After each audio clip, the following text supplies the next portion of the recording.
For the guys in the NFL who wear the striped shirts and blow the whistles and hear boos from the crowd and screams from the coaches, the epitome is the assignment to work the Super Bowl.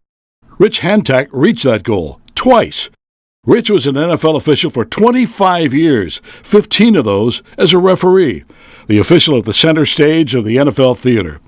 It all started after he attended Roosevelt High School in southeast Missouri State. He became an elementary school teacher and a basketball and baseball coach at Roosevelt. Later, he began officiating high school basketball and football games. The Big 8 Conference liked his work as a referee and hired him as a college football official. His big break came when he was assigned to work the College Hall of Fame Bowl game in 1977. The next year, the NFL added 18 new officials, and Rich was one of them. And for a quarter of a century, he was rewarded with 3 NFL Conference championships, 2 Pro Bowls, and the assignment to those 2 Super Bowls. One humorous memory he'll have to tell you about is a game in 1996 when the Carolina Panthers mascot, named Sir Purr, covered a punt that was a live ball in the end zone. He had to chase down the mascot, who was hiding in the runway of the stadium. Well, he'll have to tell you about it. Tonight we honor one of the best, NFL official Rich Hantak, with induction into the St. Louis Sports Hall of Fame.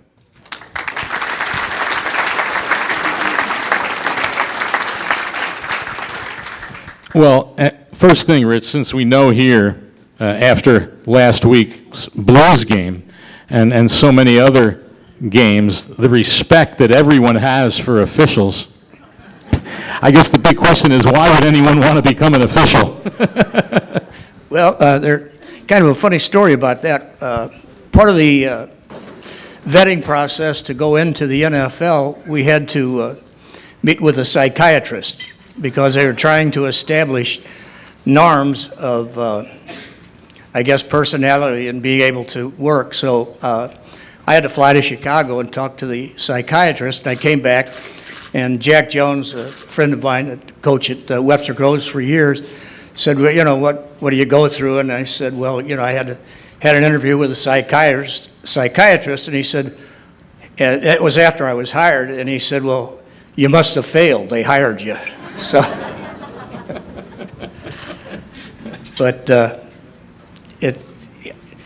I got into officiating as a part-time job, because when I started teaching, obviously in the 60s, no one was making a lot of money, and teachers were making less money, so I was looking for a part-time job, and I tried the salesman at Sears and Roebuck and all of the other things, and I was always involved in athletics, so I thought, I'll try to get into officiating, and that's basically how I got started into officiating. Could you have ever imagined then that here, this many years later, you would have 25 years, think of that, 25 years in the National Football League as an official, 15 as a referee, that's the highest you can get in the NFL, and now here being enshrined in the St. Louis Sports Hall of Fame. Could you have ever dreamed or imagined that? No, not really. When I started officiating, my hope was that somebody would hire me for a varsity game. The first game I ever worked, it was a one-man game. So it's kind of tough working a football game by yourself. You're the linesman, you're the deep man, you're the referee, you're the umpire, you're the ball retriever. You can't throw it in, there's nobody to throw it to, so I had to run it into the middle of the field. And I just hoped that I would get a varsity schedule, so that man of breaks, that's how I ended up where I am. It's often said, as you mentioned, that timing is everything. Certainly timing helps, a little bit of luck helps, but you have to do the job to stay in it. But it was mentioned in the video how in 1978, after I think it was 4 years in the Big 8 as an official and getting a bowl game for your crew, that the NFL added a 7th official.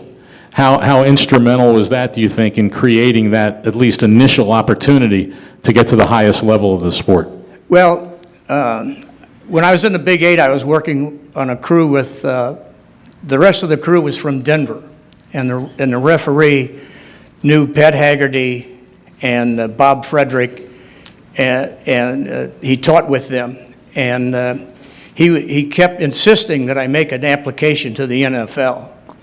And I kept saying, you know, I'm really not ready because I've only worked 3 years in the Big 8. And he kept insisting that I do it. And so I finally did it. And then when I got in, he told me that this Bob Frederick, one of the referees out of the Big Eight, had told the referee that I was working with to have me put an application in because they had seen me work, and the NFL was interested in me becoming an official in the league. So you got to be at the right place at the right time. No question, no question. Well, we saw in the video, and it was mentioned about the incident that I know you mentioned, that all the years I officiated, and what people always talk about is the Panthers mascot that covered a live punt in the end zone. Although I guess in some ways it's good to be talked about that because no one was talking about controversial bad calls. But what are your reflections on that, where the ball's in the end zone, it's live, the mascot comes running on the field, covers the ball, and you must have been shocked as everybody else in the stadium? Yeah, well, I don't get many calls anymore talking about my officiating, but about once or twice a year, this clip with myself and Sir Purr will show up on the NFL films, and I'll get calls that they saw me on television again. So what happened was, it was a punt play, and I had a first-year official was my deep official, and of course I'm 50 yards away, and I can see everything that's going on because you're looking downfield, and the goofy mascot comes running. I thought, I can't believe that mascot is jumping on the ball, and I could see the look on my field judge's face. He was really in a quandary. He didn't know what to do. So I thought, he's going to throw a flag. Sheer shooting, he's going to throw a flag. Now, I've got to put TV out for a commercial. I have to do that all the time that he's thinking up here 50 yards away from me. So I'm putting them out, and I start a dead run, and I get about 10 yards away from him, and he throws a flag. And I thought, oh boy, because it was okay to penalize, but we didn't want to penalize either team for something that either the coaches did on the sideline, or who would have thought that a mascot was going to jump on a loose ball. So sure enough, he throws a flag, and I go up to him, and I said, his name was Don. I said, Don, I know he's not supposed to do that. He really isn't. And I said, and it really isn't unsportsmanlike. And I said, but, we have to penalize the team. And I said, yeah, we'd really just as soon not penalize the team if we could get away with it. I said, now you've thrown the flag. I said, if you want to throw the flag, I said, by all means, we'll stay with it. I said, but I don't think the league would really like you to throw the flag. I said, do what you want, but I think they would appreciate if you picked the flag up. So he says, well, I think I'll pick it up. So I said, okay. So we pick it up. I go to the sideline, and I said, where's the mascot? And the guy kind of laughs. He said, he's in the runway.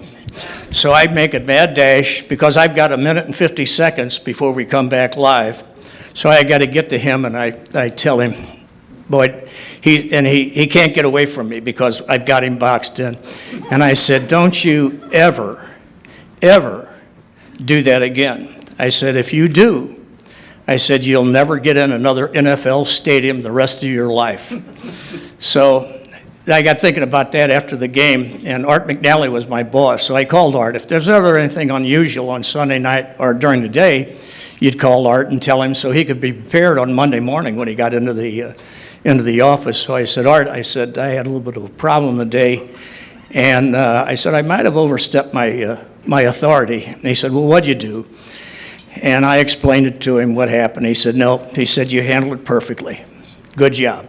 So that was it. What would the penalty have been? It was 15 yards for unsportsmanlike. Unsportsmanlike? Yeah, it was unsportsmanlike, wow. Yeah. That'd have been a tough one. Yeah, as a home team, they'd have had the ball on the 10-yard line instead of the 20, so. Have to ask you, with all the scrutiny now on officials, and they're now talking about, or they voted to put in now pass interference as a reviewable play in NFL games, which may be one of the hardest judgment calls to make for officials. You were there in the league when instant replay came in at first in 1986. Then it left in 1991, but came back 8 years later, and it's still here today. It's obviously here to stay. So I'm curious, your feeling about instant replay when you were officiating, and where it's gotten to the point now with the technology and the HD and freezing it frame by frame by frame, which obviously no official can see when the play happens bang bang on the field. Yeah, first of all, what instant replay did for the officials was it bore out how good a job we were actually doing on the field, because the slow motion and everything. And the years that I was in the league, we never our percentage was never less between 90 and 95% accuracy. So we were doing a fantastic job. And then with instant replay came in, it bore that out. But it makes it tougher. I think it hurts their officiating because the officials are afraid of being overturned by the booth, the instant replay official. And I had a long conversation with Art McNally the first time we brought it in, and he asked the same question: what did I think about the instant replay and what it did to the officials? And my response was, Art, I said, if you've got officials that are worried that they're going to be overturned by instant replay, they don't belong in the league, whether we have instant replay or we don't have instant replay. But in the long run, I think it's hurt because they're more hesitant, and they are officiating to instant replay. And the new pass interference is going to be mind-boggling. That it's going to be tough. But one of the problems is that they don't use instant replay the whole time. They don't use it for what they can use it for. Like even the new instant replay, the new rule going instant replay, it won't be in effect in the last 2 minutes because they're afraid that they'll stop the clock and the team will have an advantage because they have the extra time. So it's very difficult. The technology has completely changed officiating. When I went into the league, we looked at 16 millimeter black and white films, and they were taken from the press box. They were so far away. You'd be sitting in a meeting and they'd say, Hantak, look at 72, he's holding. And I thought, hell, I couldn't even see 72, much less tell he was holding. And then Revelation, Green Bay used color film, and it was the whole field. You just used to see just the play, you didn't see the whole field. And then Green Bay started with, you could see the whole field in color, which was a fantastic improvement. And now, of course, with the instant replay and the slow-mo and everything else, it's very difficult. It's not easy. 25 years in the National Football League, 2 Super Bowls, and he confronted a mascot. Let's welcome Rich Hantak to the St. Louis Sports Hall of Fame. Thanks, Howard.